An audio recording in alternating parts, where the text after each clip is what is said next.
Situna, dans la dernière étape de notre excursion qui sera la visite de Java Explorer. Et on va parler sur ce complexe. Ce matin, et pendant la traversée du corps de l'île de Java, ce matin, sûrement vous avez bien remarqué que le couvert végétal de l'île, il est dominé par deux arbres.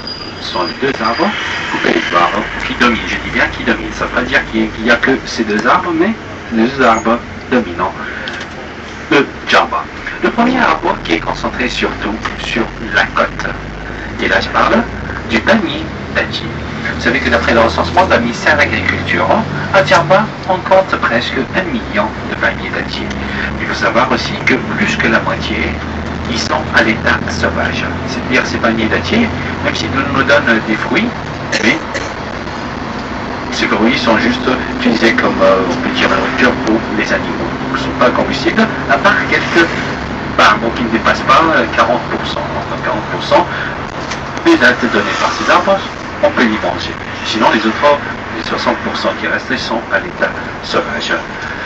Donc cet arbre sur Java, il est utilisé surtout comme élément décoratif, pas plus. Par contre, le deuxième arbre qui domine ce même couvert végétal et qui occupe le cœur de Java, le cœur de l'île, c'est l'olivier. On va traverser les champs d'olivier dans quelques secondes. Cet arbre, pour les musulmans en général, il est considéré comme un arbre sacré ou vénéré, puisqu'il a été cité plusieurs fois dans le livre saint des musulmans, le Coran. Et aussi cet arbre pour les Tunisiens. Il est devenu comme l'emblème ou le symbole du pays. Il suffit de savoir que sur une superficie qui ne dépasse pas les 163 000 km², la superficie de la Tunisie, elle fait presque le 1/4 de la superficie de la France. Donc sur cette petite superficie, on compte 72 millions d'arbres d'olivier. Cet olivier, on peut le voir de l'extrême nord à l'extrême sud du territoire tunisien. Mais il y a une seule chose qu'on peut facilement la remarquer dans ces champs d'olivier, c'est-à-dire qu'ils se trouvent au nord ou au sud. La seule chose qui est remarquable, c'est la distance entre deux oliviers qui dépend toujours de la pluviométrie. On ne trouve pas la même distance au nord ou au sud, car les racines de l'olivier s'étendent latéralement à la recherche de l'eau. C'est pour cela que dans la région, il ne pleut pas beaucoup. Comme cette région là où nous sommes maintenant, il faut laisser plus d'espace. Comment vous avez quelques chiffres pour les comprendre. Au nord tunisien, qui est la région la plus active en Tunisie et même sur le continent africain. Dans cette région, la pluviométrie est entre 700 à 1000 mm par an. Donc dans ce cas, la distance entre deux arbres d'olivier est entre 5 à 9 mètres au maximum. Par contre, dans le sud tunisien, là où nous sommes maintenant, c'est la région désertique du pays dans laquelle la pluviométrie ne dépasse jamais les 250 mm par an. Vous savez que l'année dernière, sur l'île de Java, il a plu 23 jours sur 365 jours de l'année. Déjà, pendant ces 2 derniers jours, on parle même des inondations dans le nord tunisien. Vous pouvez voir d'accord, de remarquer le climat du sud tunisien. Même ce matin, il a trop plu au nord tunisien et il est très chaud, jusqu'à 33 degrés ici sur l'île de Java, sans oublier que nous sommes au 10e jour, 9e ou 10e jour de l'automne. Déjà, c'est plus l'été. Donc, dans ces régions, c'est-à-dire dans lesquelles la pluviométrie ne dépasse pas les 250 mm par an, la distance entre deux arbres d'olivier, c'est entre 15 et peut dépasser dans certaines régions désertiques les 40 mètres, c'est entre 15 à 40 mètres. C'est la seule chose qu'on peut facilement la voir ou la remarquer dans les champs d'olivier. Mais concernant l'arbre, ce qu'on appelle en langue arabe un situna. L'olivier commence à donner des fruits, des olives, à l'âge de 5 ans. 5 ans après sa plantation. L'espérance de vie de cet arbre dépasse facilement les 7 siècles. Sur l'île de Java, on trouve même des arbres millénaires qui ont dépassé les 1000 ans. Il y a Picardas, pour l'instant on ne le trouve que sur l'île de Java. Ici, sur Java, quand l'olivier dépasse un siècle ou un siècle et demi, le tronc de l'arbre commence à se diviser en plusieurs branches. Ces branches, avec le temps, deviennent autonomes au niveau des feuilles et au niveau des racines. C'est-à-dire qu'un seul olivier sur Java, il peut former 2, 3, 4 et parfois 5 oliviers. Donc là, de part et d'autre de la route, vous pouvez voir plusieurs exemples de ces arbres millénaires. Donc si vous avez vu Un arbre à 4 ou à 5 troncs, on peut dire qu'il a déjà dépassé les 1000 ans. Regardez par exemple à votre gauche là, 4 troncs. Il y a plusieurs arbres qui ont dépassé les 1000 ans sur Java. Donc par cueillette, l'olivier peut nous donner 80 à 100 kg d'olive. Bien sûr, je vous donne la moyenne. Hein. Je dirais l'équivalent 15 ou 25 litres d'huile d'olive. Et la récolte en Tunisie commence à partir du mois de novembre, presque mi-novembre, peut durer jusqu'à 3 mois. Et pour faire la cueillette, on utilise encore des méthodes traditionnelles. C'est pas comme chez vous ou en Europe en général. En Europe, ils utilisent des machines pour secouer l'arbre, pour faire tomber les fruits sur des nappes. Mais ici en Tunisie, on utilise, comme je l'ai dit, encore des méthodes traditionnelles. C'est-à-dire il suffit de mettre des cornes de mouton dans les doigts, et avec un bâton, un ou plusieurs bâtons, on fait tomber les olives sur des nappes, et le travail des femmes, c'est de ramasser ce qui est par terre. Donc le seul inconvénient de la machine pour secouer l'arbre, c'est que cette machine déracine l'olivier. C'est pour cela qu'il vaut mieux toujours utiliser des méthodes un peu traditionnelles. Donc avec ces 72 millions d'arbres d'olivier, notre pays occupait de 2006 à 2010 le 4e rang mondial dans la production d'huile d'olive. Donc on était classé 4e pays après l'Espagne, la Grèce et l'Italie. Et donc pendant la même période, notre pays est le premier pays exportateur absolument d'huile d'olive. L'exportation de la Tunisie représentait 33% de l'exportation mondiale.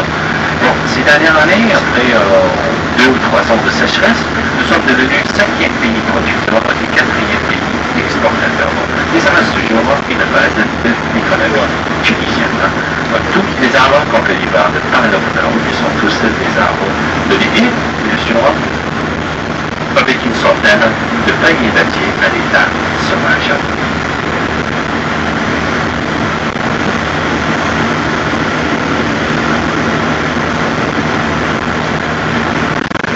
Ici, dans quelques minutes, donc 5-10 minutes maximum, on va arriver à Djerba Explorer. Donc, je rappelle que ce complexe a été inauguré en 2002. On va visiter les 3 départements. Toute la visite ne va pas dépasser 1h20, 1h25 au maximum. Nous serions accompagnés d'un guide local pendant les 3 visites, pendant tout l'itinéraire. Donc dans ce complexe, il y a la partie la plus importante, la partie qui est connue, c'est la ferme du crocodile. Ce sont les crocodiles du Nil. L'espérance de vie de cet animal est presque 95 ans.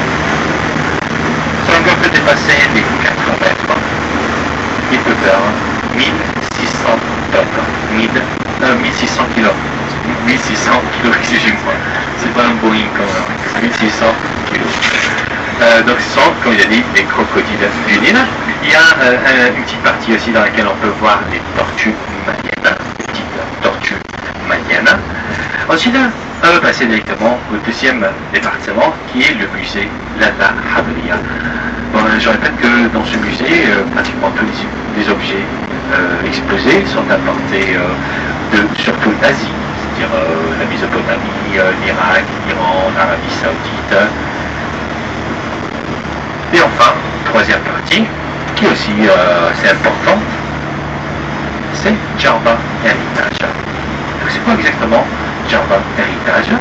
Avant de passer directement pour visiter ce petit département, permettez-moi de vous donner une idée générale. Donc c'est pas bien expliqué, mais générale pour vous mettre dans le cadre, au moins pour savoir c'est quoi exactement un manzel. Donc Djerba Héritage, dans Djerba Héritage, vous allez voir un manzel. Le manzel, c'est un mot arabe signifiant demeure, ou plutôt domaine. C'est tout un domaine. Je vais commencer par l'architecture de ces manzels. Tout d'abord, le manzel, ou tous les manzels ici, à Djerba, puisque le manzel, c'est un type d'habitation typiquement djerbienne. On ne les trouve que sur l'île de Djerba.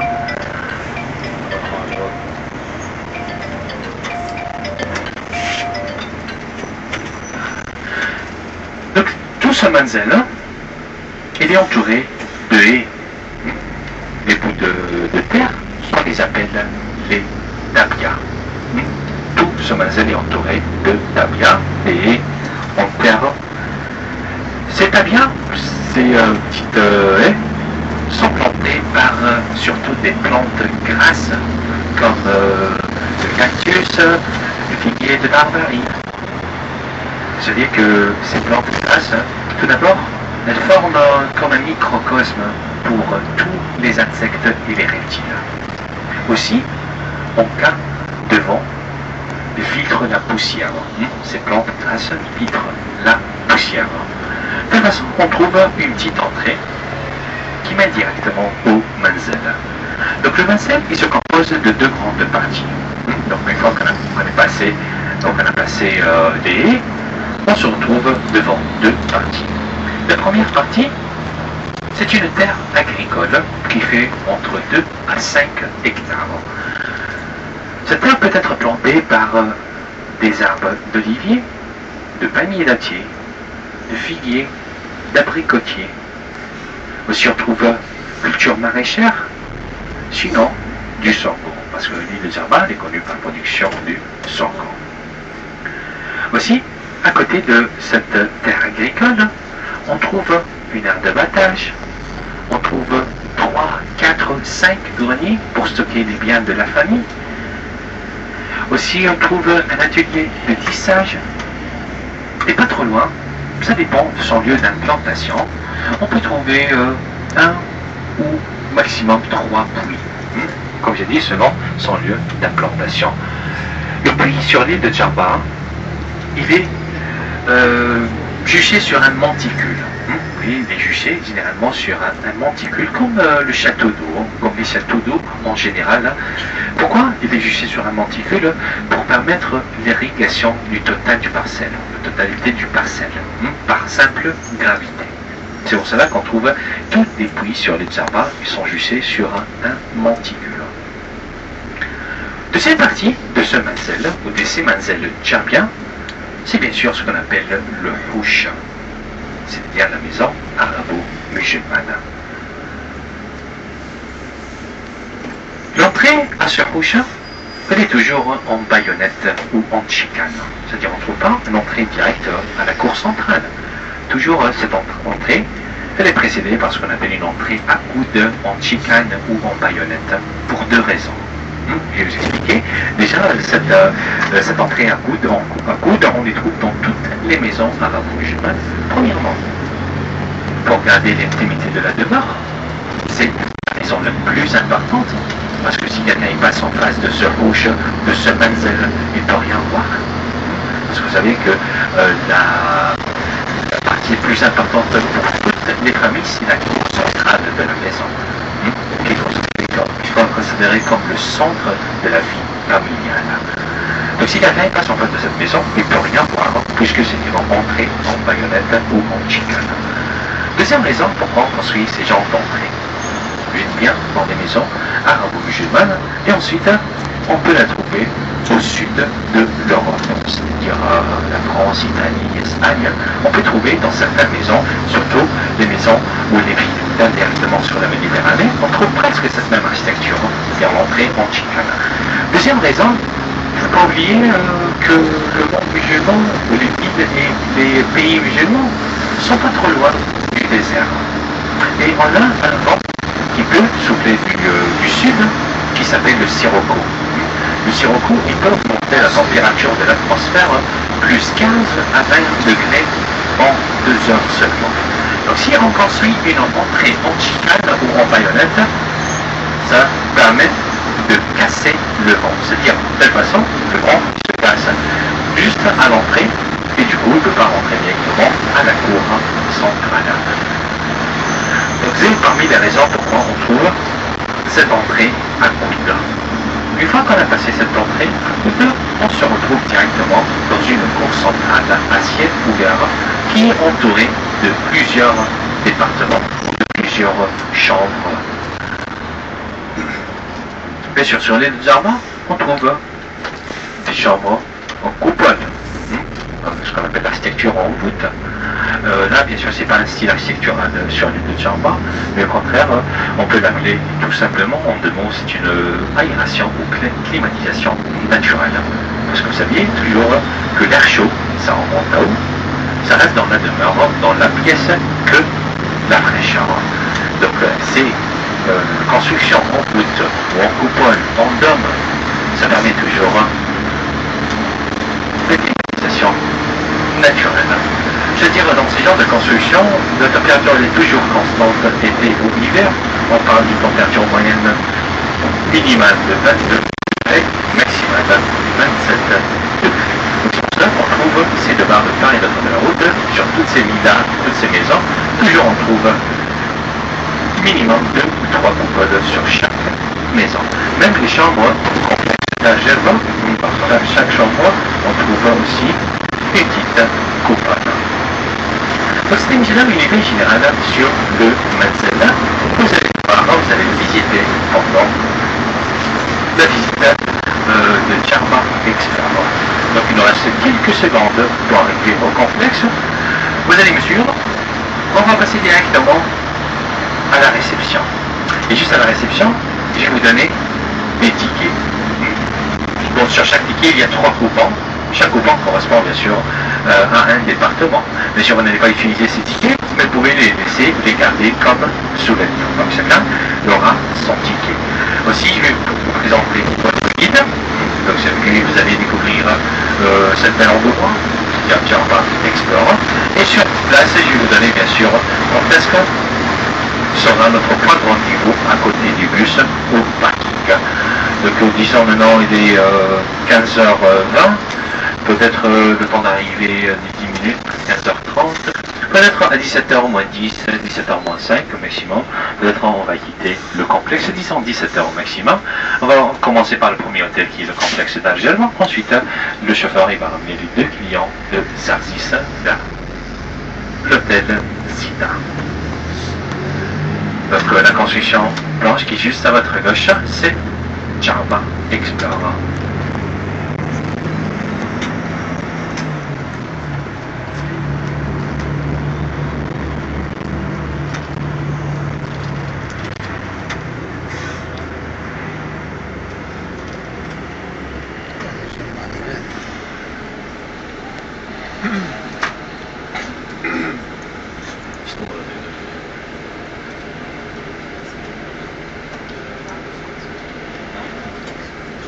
S'il vous plaît, messieurs, dames, il y a plusieurs boutiques, mais s'il vous plaît, les gens sont en retard, on passe direct.